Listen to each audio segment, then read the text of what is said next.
In this picture, I was looking at where I live, which I'm obviously not going to say my street name, but the street actually has two names. I think because part of it was bombed, but one of the names has a suggestion that there was a religious place here at some point.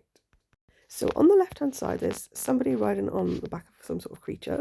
There's a snake right through the middle, and then some other creature on the right-hand side, which makes more sense when we look at it a bit more closely. It's kind of given Garden of Eden, isn't it? With that naughty snake. So as I say, on the left-hand side, there's somebody riding on the back of a creature. I'm not too sure what that creature is, except it does remind me a little bit of the dog of the person who lives upstairs. Their dog is called Luna, which relates to the moon, so whether that's the connotation. And they've got some sort of elaborate hat on, which would suggest some sort of like priestly connection. And there's some pink squiggles, which would suggest feminine. Although pink hasn't always been a feminine colour throughout history.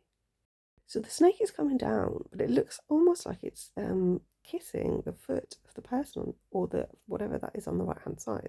I have read about connections with the feet as being suggestive of other parts of the anatomy, which is why I said it's a naughty snake. A couple of squiggles and symbols in its side. Depending on when I look at this, I can see different faces. So at the bottom of the image, there's a face there. It looks like they're holding something up that looks a bit like an upwards arrow. Above them looks a bit like a goat.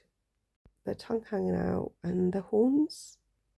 At the very bottom of this image, it looks like the almond eyes of like an alien. But I wonder if that's a connection to this idea of almonds I talked about the other day, nuts. And I think it was used to prepare the tabernacle or something. Temple, I'm not sure. To the right of those almond eyes looks a bit like a female figure with no head. She's got her arms sort of bent out to the side. And about halfway up I can see what looks a bit like the archer, which I think is Sagittarius. So I still don't know what kind of creature that is. It looks as if that's all emanating out of this bottom part, which looks a bit like there's a crouched figure on the far right and then two heads coming out of that. And I guess if I was going to give it a shape, I said it looks a bit snail-like. That's just a bit more of the snake's body. There are a couple of squiggles in there, but I'm not sure if there's any specific shapes. So there we have it.